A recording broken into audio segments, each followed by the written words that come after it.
Good evening. We're Barry and Marci Castile, and we're coming to you live from our beautiful home out here at Lake Tapps, Washington. Actually, we're sitting on our back deck right now. And possibly, if you're fortunate, you can hear the frogs in the background. We're over the top of a duck pond down below, and there's thousands of tree frogs down there this time of year. And they like to make all the noise, so it's quite peaceful out here.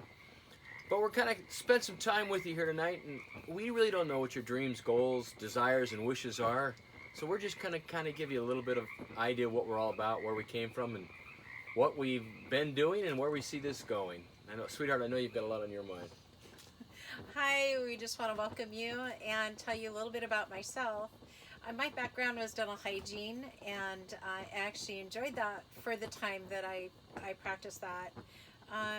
Worked hard to earn that hygiene degree and then set out into practice and really actually had a good time. However, one thing I knew is that once I set into the operatory, started working, I knew that I was actually topped out in my income for what I was doing.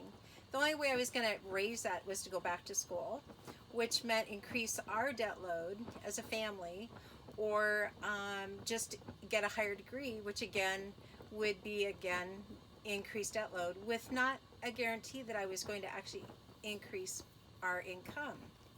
So with that, there was a growing frustration with time working, and some dissatisfaction over time, and just realizing that there was some financial gaps in my workaday life, and I think we were feeling that together for different reasons. Well, yeah, I was practicing engineering, working in an engineering firm when we decided to diversify and develop our own company. I'd graduated from college, and the problem with going to college, for me anyway, not for a lot of people, but for myself, is I really didn't have any business goals, financial goals, or where I wanted to take that. Our big goal at the time was to get me through college, get that degree, Definitely. get that diploma. We figured if we got that diploma, put it up on the wall, everything would take care of itself. We didn't know if the money fairy was going to be delivering money at our front door or anything like that, or whether I just figured the dump truck would be dumping money out front. We didn't have a plan for all the things that we talked about doing in college. We had a lot of dreams, goals, and desires we wanted to do. As an example, we loved to ski together, and nothing beats Wednesday in Sun Valley in the sun when you've got 18 inches of new light powder and it's flying up in your face and it's dry and it's sparkling in the sun. Doing that on a Wednesday is there's nobody else there. It's just beautiful to be able to spend that time with the people you love, and we just love to do things together. We got married to spend time together, and jobs were cutting into that. And we're not against dental hygiene. We're not against engineering. I really enjoyed my education. I enjoyed what I got out of it. But we had things we wanted to do, and having to work 60 hours a week, which is really what I was doing for a 40-hour week, because there was commuting, and I didn't get paid for the hour I got off, for lunch. That was more like work release, where I had to, return back to jail, or the job after I was done running to whatever I was running to get. And we wanted to do things together, and we thought it was more important, or I thought it was more important, to be able to have lunch with my wife, and to roll over instead of rolling out, to spend the day with her, walking on the beach or going boating or whatever it is we like to do together. We thought that was more fun than spending the afternoon with my secretary, let's say, or maybe even Basso, who kept a stack of girly magazines on his desk, who I had no respect for at all. We wanted to spend time together. And then there was other things kicking in, like lifestyle inflation, not regular inflation. We had that one kind of figured out. We knew things would always cost more, but lifestyle inflation.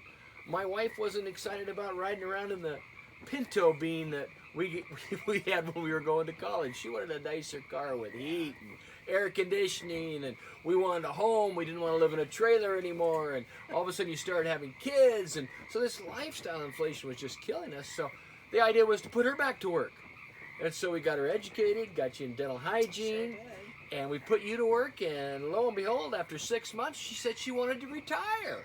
I didn't figure that was retirement. I figured that was like quitting on that deal. So that kind of plan wasn't working, and I knew, because I'd read the marriage certificate in the state of Washington, you could only have one wife at a time, so I couldn't get married again and put more wives to work. And the dogs. That's a bad plan. The dogs weren't going to work, so we were trying to figure something else out. We were ambitious, but we didn't have any money, because I'd had a plan of saving $1 million by the time we were 40, properly invested, we'd quit working. And then we could spend all the time we wanted together. But the problem with that is I backed into it. I knew exactly how much money we had to save every month. We didn't make that much. Hard to save what you're not making. And so we were in this situation, willing to do things. We didn't have any money. We didn't qualify to do anything that we felt outside of what we knew how to do. And at this time, here comes this gentleman named David Humphrey, pulls up into our driveway. And I'd point out that I, not her, she's smarter than me, turned down the opportunity to meet with David 2 or 3 times.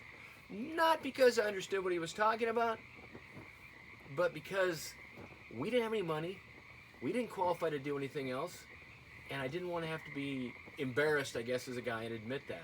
So I avoided it, saying I was busy doing other things and didn't have time. So he pulled up in our driveway, came in our house and sat down, and he started talking about developing your own company. And he asked us a very simple question. He said, if you could be shown how to develop a healthy, 6-figure, ongoing cash flow income that was legal, ethical, could be proved it worked, didn't violate anybody's laws, man's laws, God's laws, would that interest you?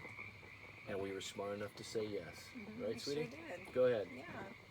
So we decided to investigate what this company was about, and basically kind of went through an interview process, and we also interviewed them, and it seemed to fit, I guess, the form of what we were looking for, and in some ways what we didn't know we were looking for.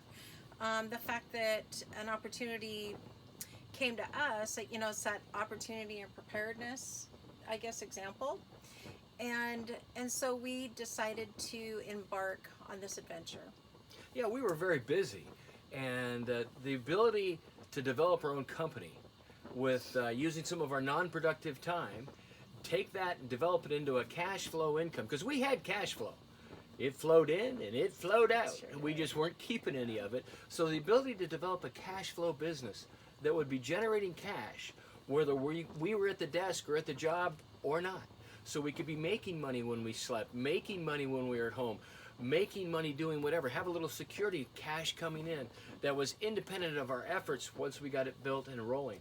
That was really key, and that was critical. So that's kind of what we saw going on there. So anything else you want to add, or you want to? Well, I think one thing that has, there's just been a few serendipities, if you will, along the way. We've learned how to develop ourselves as independent thinkers outside of maybe of what the general culture, the general populace would think. And that's been a huge benefit, I think, and it's spilled over into our family, it's spilled over into our company. And so it's been a definite, I would say, a huge positive in how we conduct ourselves, how we live. And it also has provided a financial security, which as a woman, I have felt that is a huge benefit for me. Okay, so here's the deal. We wanted, and again, money's not everything, time is everything. And we had to buy time with money. And so what we wanted was cash flow so we could do the things we wanted to do and have the life we wanted to have with our kids, with our home, and things like that. So the question to you would be, I don't know what your dreams are, I don't know what you want in life, I don't know what you want to do, what your goals, dreams, passions are. But hey, if someone was to inject, if I was to give you, I want you to think about this, if I was to give you $1 million cash, if we were to give you $1 million cash, transfer it from our bank account to your bank account, what would be different when you woke up in the morning? Now, I'm not going to do that. We're not going to do that. But if that was possible, what would change?